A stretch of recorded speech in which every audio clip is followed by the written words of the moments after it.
What's going on, everyone? It's Mike back again, and we've got Millsy back. It was we've had a week off. It was my fault, to be fair. Millsy tried his hardest to get it arranged with me, but last week was just a write-off for me. I only did one video. So, Millsy, good to have you back. How are you? Good evening, my friends. How is your holiday? More importantly, forget me. How was your holiday? It's all right. It's sunny. It's nice. It's expensive. You know, it's a typical holiday, isn't it? You know, it's a shame I'm not going to be there on Saturday to watch the Blues at home. Although, you know, following the Manchester United score, maybe that's a blessing in disguise. Who knows?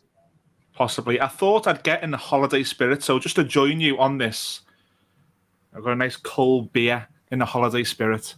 Brilliant. Well, I'll continue to sip my Pepsi, shall I? I mean, it's as close as we've got. I just saw you put a bit of vodka in that pre-stream. Don't be lying. That's it. I'm going to need it for what we're about to talk about. Let's get straight into it. The season starts on Saturday.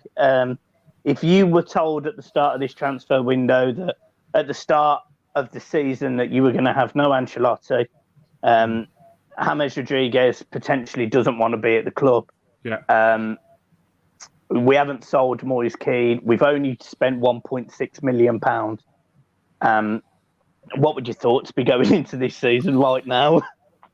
And Rafael Benitez manages Everton Football Club. It's been a whirlwind. I think I've personally misjudged the social media and the reaction because I thought it had calmed down an awful lot. I thought fans were accepting, and then we heard stories of certain fans or sections of the fans at Old Trafford were, let's just say, voicing their displeasure at certain times. Yeah. And I've said on this channel, I've said on the podcast, I think it's a recipe for chaos. I still stand by this.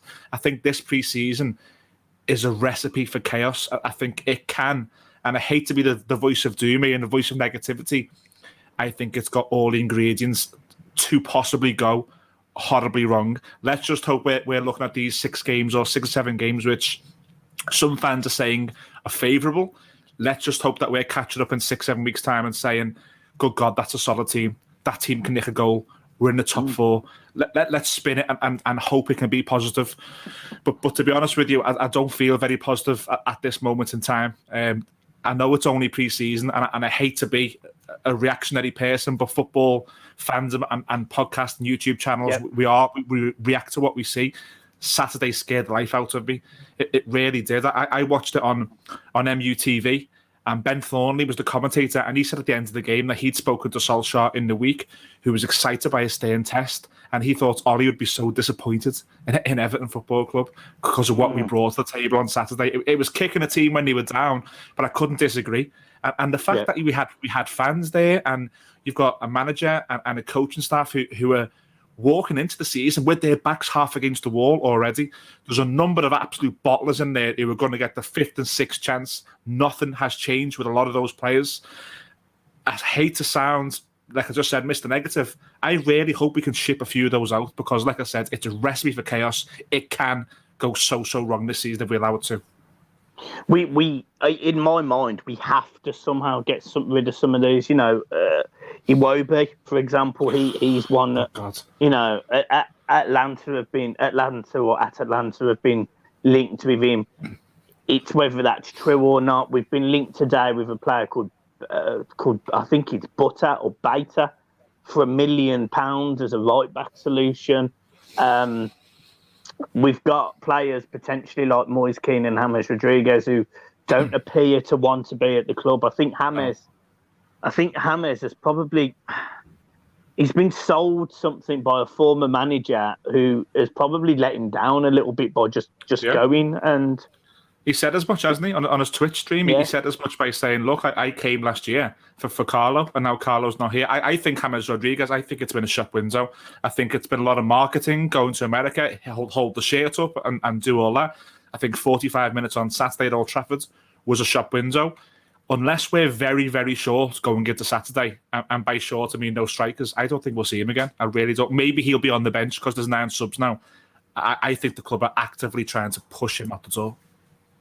Yeah, and I think he's spot on. I think there's a few players at Everton that they're trying to physically push out. I think Joe Kenny will be in that list. Yeah. I don't know what to expect this season, which is a question I'll come on to in a minute. But, I looked at that Manchester United game. I did a video on it. Some people said it was quite negative, but I sort of have to sit there and voice my concerns. I was worried. I was hoping that we were going to be difficult to break down, more compact at the back. I appreciate Rafa plays slightly more longer balls through the channels to players like Calvert-Lewin and Richarlison when they're back. So I had no problems with seeing 50, 60-yard balls being pinged across the pitch. No problem with that. Defensively, we looked awful. And that was the one thing I was told Rafa Benitez was going to fix. And he had pretty much our first starting back four. And we were horrendous. That really worried me. Yeah, I mean, it's following on, isn't it, from Man City away on the final game of last season where we shipped 5 and you thought it was one-off because it almost was. There wasn't a lot of times that we conceded a lot of goals, maybe in the first few weeks of the season, and then we conceded three at Old Trafford in March. But there wasn't a lot of times that we were leaking goals last season, and it just looks like here we go again. We had lots of. I was watching your show. I was on my own podcast during the Marco Silva days, and it was we can't defend, we can't set up to defend set pieces. It needs a lot of work. And the one thing I got from last season, and the football was terrible.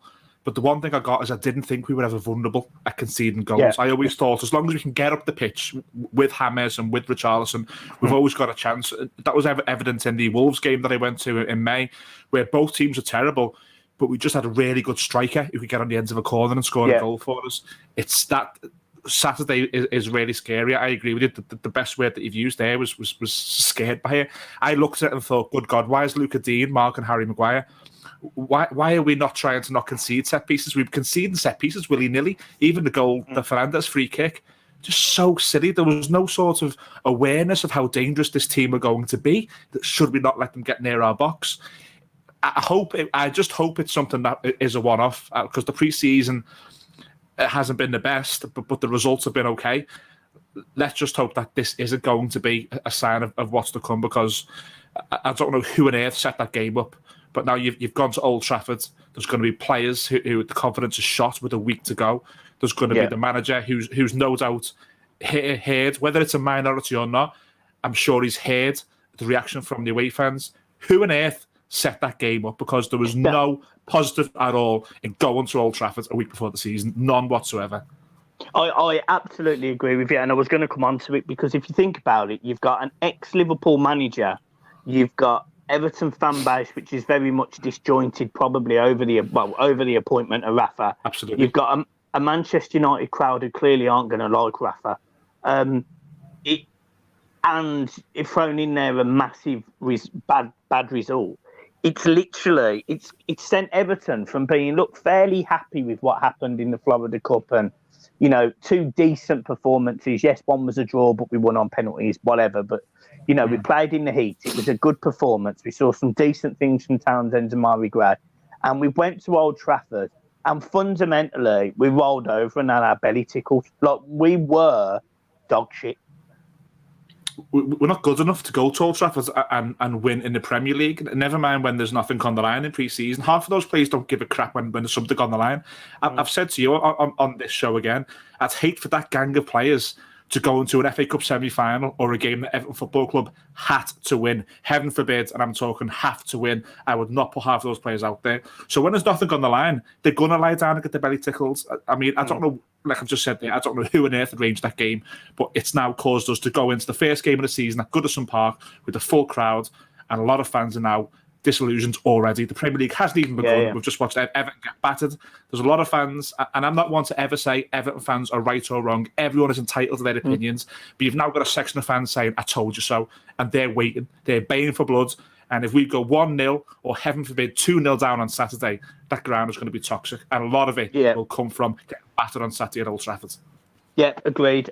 And I think on top of that, and we will move on to the Southampton game in a minute, but obviously on top of that, you've got a team of players, as you rightly say, you don't trust in a game.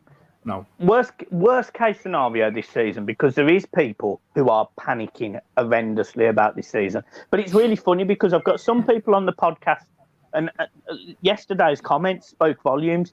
You've got some sections of people that still think we can challenge for Europe. their opinion, fair enough, whatever. And you've got some that think we're going to be in a relegation battle. But both of those situations need players who are going to step up to the plate. And this is why, moving on to our predictions, I think we're going to have I hate to say it, I really hate to say it, but I think we're just going to have a mediocre season as well, because we've still got too many of these players that are just willy-nilly, take a result, not take a result, not bothered. There's not many players in that team that will play for the shirt week in, week out. And the ones that will, realistically, probably aren't good enough. No. And we've seen it last year. I think going into May last year, maybe end of April, we could still mathematically finish fourth. And that was with Aston Villa at home. That was with Sheffield United at home, with Aston Villa away. And half of those players will never be coached by a manager of Carlo Ancelotti's status in their lifetime again. They had the opportunity to go and play in the Champions League for him, or what was apparent at the time, that they could play in the Champions League for Carlo Ancelotti. Not one of them last season rolled their... Well, maybe a couple did. The majority didn't roll their shirts up and fight to get into Europe. So you're right, Michael, heaven forbid. I mean, you've said there's comments there. Some comments on the channel are saying top six. Some are saying bottom six. If you give me a free bet now on Reds or Black, I wouldn't know where to put that, because I don't know what to expect from this football club going into next season. We could be top six. Like I said, we could have a great start. We could win the opening 5, get a point at Old Trafford. We could perform in the Merseyside derby, and all of a sudden we're thinking, God, this team is solid. They're hard to beat. It could go the other way. We could get beat on Saturday. We could draw at Leeds. We could get beat at Brighton, and all of a sudden the banners are back, and we're going into the last day of the transfer window in absolute chaos. I don't know which Everton I am going to see, and that sounds strange for someone who's coming on your channel and trying to talk about Everton. I haven't got a clue. Don't ask me for a prediction. I don't know what Everton we're going to see this season. I really don't. Well, I'm glad you've said don't ask me for a prediction, because that was the next question. That was the next. Do you want me to go first? I'll go first. I'll make it easy. Look, please, mate, please. Look, I think Everton haven't strengthened. I think Damari Gray is a very good addition. I think Townsend is a okay addition. I think he adds a little bit of squad depth, although he does offer more than Iwobi and Bernard. So, yeah, fair enough. Bernard's obviously left, and Iwobi, hopefully that means he won't play as much. But I think the teams around us have strengthened. West Ham haven't, but I still think as a team, I think they're probably a better unit, slightly more stable than we are. So I still think they'll finish above us. I think all the teams that finished above us last season will. I think Aston Villa probably will, based on their signings they've made. I think they've made some very, very astute signings. And they've been really clever with Grealish. They got rid of Grealish. They took 100 million for him. And instead of replacing him with one blockbuster player, they went and got all of the qualities that Jack Grealish has got, and they spread it out, so they're not over-reliant on one particular player. It's great business. So I think they finish above us. And I do think there is possibly an argument for, and a lot of people have disagreed with this one, but I think there's possibly an argument for Wolves, because they've still got Neto, they've still got Adama Traoré, and they've got a fit Jimenez back, who when he wasn't injured, scored 30-odd goals in 40 games. So I think Wolves and Everton are very much going to be fighting it out for about 11th or 12th. I want to be wrong. I think we are more than capable of challenging for a top 7 finish with the team that we've got. I really do. The first 11, I genuinely believe we can challenge for a top 7 spot. I just as we say, I just don't think there's enough of those players that will pull the sleeves up, pull the socks up, and get into the trenches when we really need them to. So for me, I think we finished 12th. I mean, I can't disagree with that assessment. And I was going to say, I was listening to you there, and I was going to say, if we have a good start, maybe that's everything. But it's absolutely not, because we've seen that team have a good start last season. We were seconds on Boxing Day and finished 10th. Yeah. Wow. And you're telling me that's all down to injuries? I know we lost James Rodriguez. I know we lost Allen. I know we lost Decore at times. But you're telling me that team couldn't be set up in a way to win 1-0 on more times than not last season? It's all about the character. So I don't even think it's down to a good start. I think where you say compare with Wolves and things is about right. And I know you have Wolves fans on the channel. I'd love you to ask them how many players would they take from Everton Football Club. As Wolves fan, how many would they say? I imagine they'd probably take 4. I imagine that they'd take around 4. I imagine they probably think their goalkeeper's better. I imagine that they'd be happy with the Ben Godfrey, with a Decore, with a Richarlison, and maybe a Dominic Calvert-Lewin, maybe a Luca Dean 5. I think the rest, it's all argue that they've got just as good a players. And if we look at it in black and white in the cold light of day, we take our Everton caps off. I think that's probably fair. I think we are around a mid-table side. I think we've got a habit as a group of fans of not only reacting and having meltdowns, but we've also got a habit, I think, of sort of getting overexcited at times. I think Alan came in last season, and a lot of our fans were saying he was one of the best midfielders that they've ever seen based on two or three games. And I understand we've watched Dross for so long, and we want to grasp onto great players, and we want them to play for Everton Football Club. I'm as guilty as any fan of doing that. I still don't want James Rodriguez to leave Everton Football Club, and I understand the arguments for everyone who says that they do. So I understand. I get excited by certain players who probably aren't a good fit for Everton Football Club. As a group of fans, we are guilty of that. I'm now trying to take a step back and look at that squad, assess it. First 11, okay, they can win games, but they will also go missing a lot more times than they'll step up and fight. And I think the proof is in the pudding that we've seen that more times than we haven't. Yeah, you can't argue with that, because there was a moment during the Manchester United game which really sort of epitomised some of the players, and it was a moment where Ben Godfrey carries the ball 70 yards, and yes, it's a pre-season friendly, but he picks up the ball. I think it was from Pickford or a pass that he received, and he literally legs it the entire length of the pitch. I think he gets it over to the left-hand side. Lovely little inside pass. I can't remember who crossed the ball. And we look dangerous from doing that. But all of that come from Ben Godfrey taking the initiative and somebody carrying the ball out of defence. And it's something we've lacked, ball-carrying players in the middle of the park. And I was kind of hoping we'd have addressed this by now. You know, I know we had financial fair play issues. I mentioned it at the start of the window that I didn't think we'd have a lot of money to spend. I didn't realise it would be this bad. And when we're struggling to get rid of players like Andre Gomez, and we've had issues with Gylfi Sigurdsson, who we've not seen, I think it's very difficult to know how it's going to change. Like, we physically can't go out and get the players to change that, because one of the players would be a Dwight McNeil, one of them would be potentially a Todd Cantwell, one of them would be an Emi Buendia, one of them would have been a Leon Bailey, and we've not been able to sign any of those. And on top of that, we're going into a season again with a right back that we've known we've needed to replace for at least, in my opinion, 2 years, if not 3. We're not in a great shape as a club. However, I want to talk on a positive note.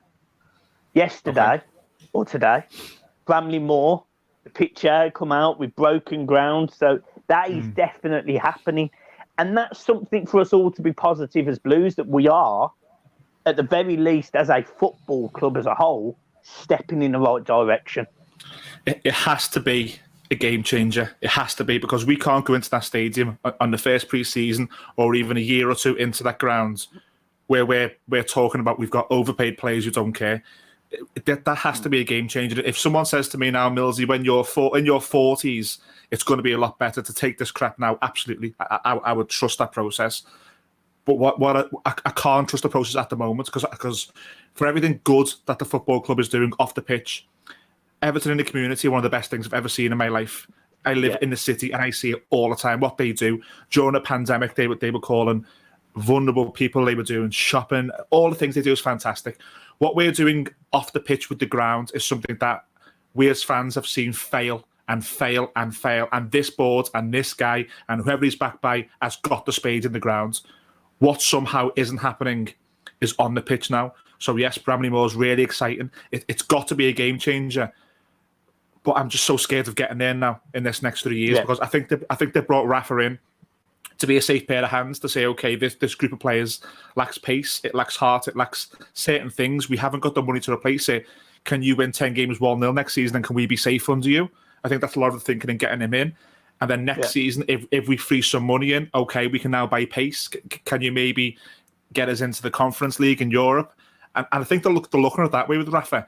I really, really hope they're right, because like you say, it's really exciting that speed is in the ground. It's really exciting that can really be something that our kids might can go to the game in 10 years' time or 20 years' time and put a ticket stub on the wall that says Wembley FA Cup final for Everton. And that's what I want my kids to have, and I'm sure you're the same. So Bramley-Moore could be the first step in that happening for our football club in reigniting such a massive sleeping giant, and something that, you know, I missed the 80s like yourself. I got the 90s, and I got the 2000s, and I got the rubbish that came with it.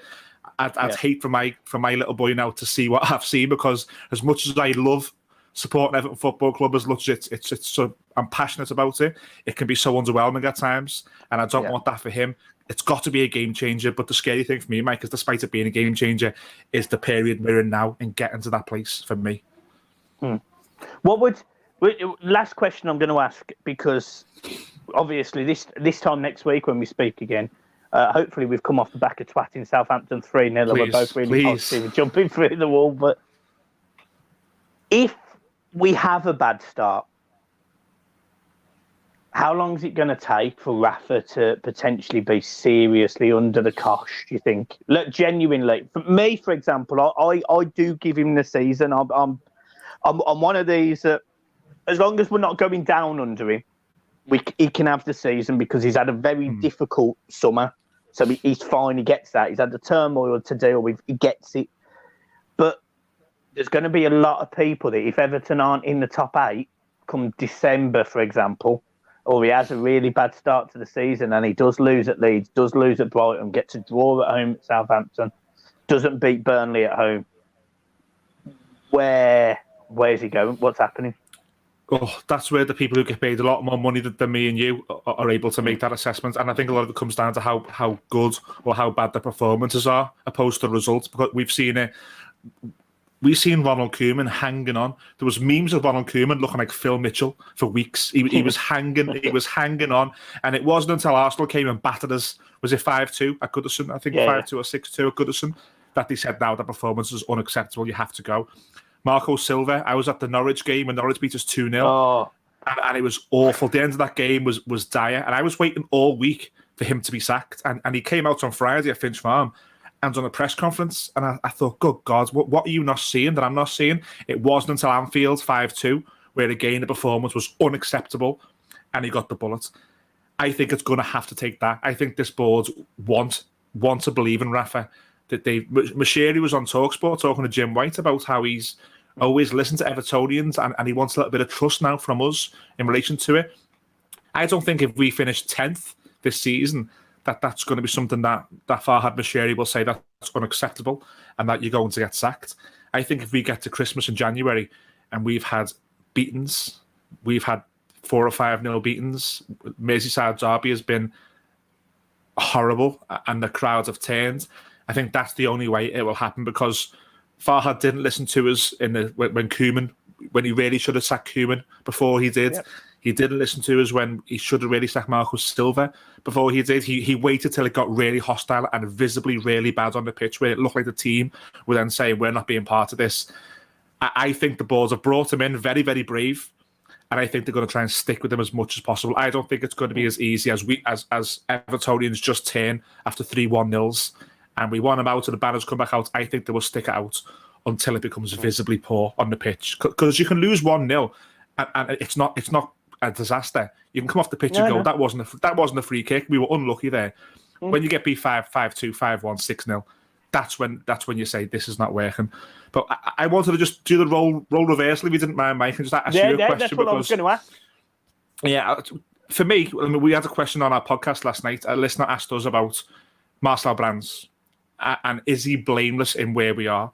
Now, for me, I don't really know the answer to that. Like, I've heard good things about Marcel Brands, and I've visibly seen bad things. For me, 3 years on from when he joined the club, I expect us to be in a much better position. Where do you stand on what he's done in 3 years? Yeah, he's certainly not blameless, in my opinion. I think Marcel Brands has been very quick to pull the trigger on signings in senses of, for example, Zaha, we've been linked with him all summer. Yeah. We were linked with Decore. We were linked with... I will never, ever forget, 2 years ago, we signed Alex Iwobi And the same day, we had been linked with Zuma on loan, Doucouré from Watford, and Zaha from Crystal Palace. And we limped over the line with a 35 or 28, depending on what you want to read, £1 million player in Iwobi. I mean, that is unacceptable. Plus a £90,000 a week price tag, whatever it is. I think he's had a difficult job to rebuild from Steve Walsh as well. So, I think there is fair criticism of Steve Walsh in the agenda before him, but Marcel's definitely not blameless in any of this. Like, if you are the director of a football club, in certain senses, you have to be delivering on some key matrix. And, some of his spending on salaries has been absolutely ridiculous. Bernard, 130 grand a week. I mean, I was over the moon when we signed Bernard, but for £130,000 a week and a £5 million buy-in, whatever it was, payout, whatever it was, a contract fee or whatever.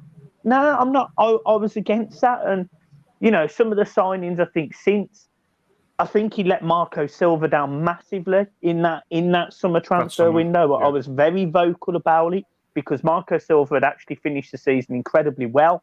If you remember, I think we went to Spurs and we lost. We drew 2-2 after being 2-1 up and 1-0 up. So we did well there. I think it's very difficult to argue that he has done a fantastic job because he hasn't. Hasn't. But the board haven't, above him, Farhad Moshiri hasn't done a good job, in my opinion. He's done great off the footballing matters, but in terms of the footballing matters, it's been horrendous. It's been horrendous. He's give money to people who either don't know football or have got Everton completely wrong. And, Steve Walsh went from managing to build a Leicester side, which was absolutely fantastic for not a lot of money, to spending shed loads of money at Everton and building a really poor side and taking all of the pace out of it, while we had managers who had players like Vlasic bought in who were not worth selling. They were worth keeping and trying to develop. Ademola Lookman didn't get game time. So, yes, Marcel Brands is not exempt for criticism, but I think the entire board is. And I must say, I'm very surprised that Marcel Brands got an additional 3-year contract. I thought it might have been a year extension to get us through this issue, see where we are next year. I was very surprised by that. Well, I agree. What about you? I agree. I can't even see the seeds of what he's doing. And by that, I mean, okay, we saw Lewis Dobbin come on Saturday. Fantastic. Is that really the first one in 3 years? Is that the first, apart from, Anthony Gordon, who was a part of the youth setup before Marcel Brands got there. So, okay, Marcel Brands is brought in, Jared Branthwaite is brought in, Joe Virginia, Niels Nkunku. Yeah. They're not even part of it. They're not even playing pre-season games. They're not even playing pre-season games at a football club. So at the point of where his contract was expiring and he wanted 3 more years, who sat down and said, can you tell us what you've done to improve the structure of this football club? Because David Unsworth is still playing Matty Pennington in the reserves last season to win a cup. Because I can't see any kids coming through. You've signed Fabian Delph, which should be an automatic dismissal. Never mind even a contract. never mind a discussion. That should be automatic dismissal. You've signed, players who haven't worked out for whatever reason. Now, you can't blame the Gabaman one. He's ran over 3 black cats. He's been so unlucky. The Moise Keane one is an interesting one because there's a lot of fans here who are saying time is on his side and he may come good. We may sit on this YouTube channel at Christmas and say, what a striker we've got. Why on earth loan him out then? Why loan him out last season? Why not just say, look, we know you're unhappy. It's a project. You're going to be part of it. You might get certain minutes. Dominic could get injured. Richarlison could get injured. You're going to get minutes. Why on earth when Carlo Ancelotti came in, did he not sit down with Carlo and say, listen, lad, we've got loads of onions. Gomez has got to go. Sigurdsson's got to go. I've made a mistake on Delph. Here's where we are, but they can't be part of it. For your own sanity, they can't be part of it. Because isn't it him who's got the structure? Isn't it him who sets the parameters for the manager? And I don't think he's done that. I can't really see him getting another 3 years if we're in the same position because like you say, he's not blameless. Now he's spunked a lot of money, but what does save him is the Luca Dean, the Richarlison, the Yerry Mina, the Decore, the Ben Godfrey. There has been good signings. Let's make no mistake about it. This is not a witch hunt. Exactly. There have been good signings. Yeah. But the best, I've got to agree with you there. He's not blameless. He's spunked a lot of money up the wall, and I can't see a structure at the minute for where players are going to progress. And we can then say, okay, we'll let Andre Gomez leave on loan this season because you should see that 17-year-old I signed when he was 14 coming through now. He'll play in the cup games this season. Where's that? Yeah. Well, we've seen that before. We've seen Benny Beningime get minutes. We've saw even before all of this agenda. It's just something that Everton appear to be bad at. You know, you've got to think. Luke Garbett looked absolutely fantastic when he made his debut for Everton. And then we didn't see him this season after under Martinez. You know, we've seen it with Benny Beningime. We saw it with Ademola Lookman. He comes on against Man City, he scores. We don't see him the season after. We seem to sign these fantastic young players and then don't see him. Another one's just gone out on loan again. The lad that we signed from Newcastle, Lewis Gibson, I think it is the centre-back. Yeah. I saw him last pre-season. I thought he looked fantastic. Next thing you know, he's loaned out. He has a really good season, apparently, but he's been loaned out again. Yeah, Everton are trying to sell Mason Holgate to Brighton. It doesn't make sense bringing these players in and not giving these youth a chance. And I'm fed up of it. That's one of the criticisms I've got of Everton. The youth is horrendous. So yeah, I don't know where we go with that, and I think there's clearly a reason why he is not just the director of football anymore. Because he's more than that. He's now the director of a stadium or director of certain areas, and it's almost like he's been taken away from that. And you look at maybe Farhad Moshiri is thinking the same because he's bringing big characters in as managers. He's bringing Carlo Ancelotti in. Like it or not, Rafael Benitez is a big character. We've seen him clash at other clubs with the structure because he's not a yes man. So maybe Farhad's seeing that. Maybe that's right or wrong. Maybe it's harsh on Marcel Brand. This is happening to him. But at some point, as a member of the board and with this great reputation of doing great things at different clubs, he's got to stand up and he's got to say, whoa, I don't think, rightly or wrongly, I don't think James Rodriguez would work. And that's my voice. Because there's a kid over at PSV or there's a kid over at Leverkusen called Leon Bailey who I can get for £20 million, and in 5 years' time he's worth 100. It's not. It doesn't happen, and that's what he's there for, to make these things happen. So maybe rightly or wrongly, Farhad has brought these big managers in, and there's some sort of issue there. I don't know, but yeah, it's not. He's not blameless. We're not where we were under Steve Walsh. Steve Walsh spunked a lot more money than Marcel Brands did, in my opinion. Yeah. Make a comment here who say different, which is fine.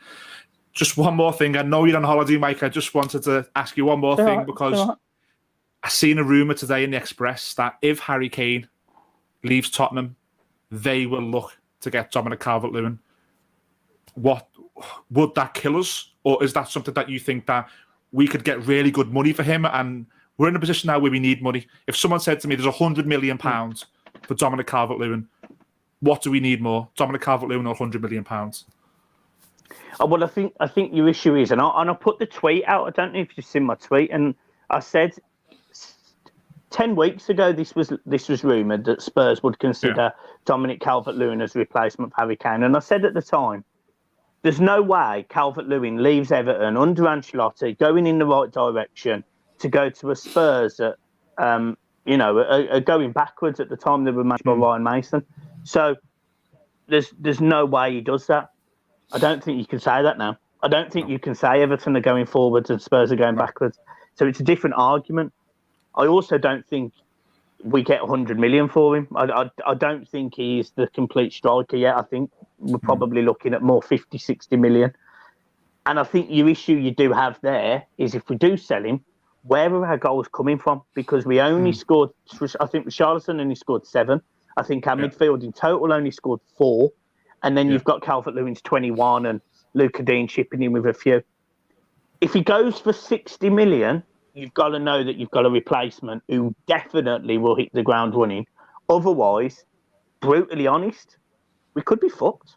Like we could be fucked because unless we're going to say to Moise Keane, you are the spearhead of this team and you are going to be the one who's going to get us our goals, and you put the ball on a plate for him and you beg him to hit the numbers that he hit at PSG, I think we really, really struggle. So I think if Everton lose, I think if 60 million was offered for Calvert-Lewin, I still think Everton don't take it. I think if 100 was offered, then yeah, I'd snap your hand off, because I think we can build a side around that. But I think Calvert-Lewin and probably Luca Dean and Ben Godfrey are the three most important players in that Everton side. I think the rest of them, if an offer come in, I think you'd sell them. Yeah, I mean, it's scary. I think there's legs in this, because I think Harry Kane is going to leave Tottenham. I think it's too far down the line. I think Manchester City will get more aggressive. I think Harry Kane will probably selfishly get more aggressive in his demeanour and his behaviour. Yeah, I think they may throw Raheem Sterling into some sort of deal. They may throw a defender or someone to sweeten the pot. There's going to be a lot of money exchange hands with any sort of deal. I do think there's legs in it. I can see them coming quite late on. And I said 100 million. The Express didn't say that. I've said that because I don't think he's worth that. But I think we need to say we're a week behind. We're a week to go to the window now, or 3 or 4 days to the window. It's going to cost you this, or see you next summer, because we can't do it. So I'd like to think that we'll be quite aggressive in our own approach and saying that we will overprice him in this market, because we know you're loaded and teams have done it to us. We've got stones, so we know the behaviour characteristics. We'll do it to you. £100 million. 60, I don't know what we could do with that. I really don't. I think with 100, you could go and overbuy. You could go and overpay for someone else and still have change. Yeah. 60, I don't know. I just think there's legs in it. I think on this channel next 2 or 3 weeks, we're going to be talking about this. I think there's definitely legs in it. Well, let's hope not, because I think I think we could be in serious trouble if that's the fucking case. All our listeners are on the booze tonight after this show. They're all depressed. They weren't going to drink tonight. They're all going to bargain booze. 4 cans on Millsy and Mike. Happy Tuesday. Right, I think it's fair to say we'll leave it there. Guys, as always, Millsy, it's been a pleasure. And yeah, it was a tough one. Pleasure all mine, my friends. Enjoy the rest of your holidays. Yeah, will do, mate. I'll see you later. Peace.